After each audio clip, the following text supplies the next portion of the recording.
our transportation is as per plan.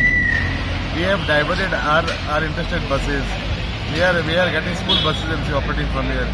And even if need be, we will get buses from Karnataka State Transport Corporation. We are in touch with them.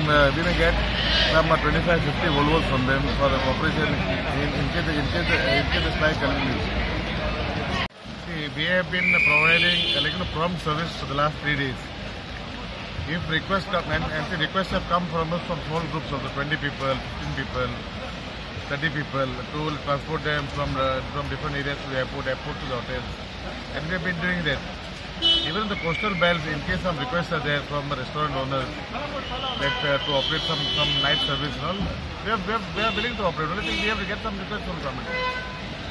Taxi ऑपरेटरांच्या संपाचो हॉटेलवाल्यांक मार बसलो.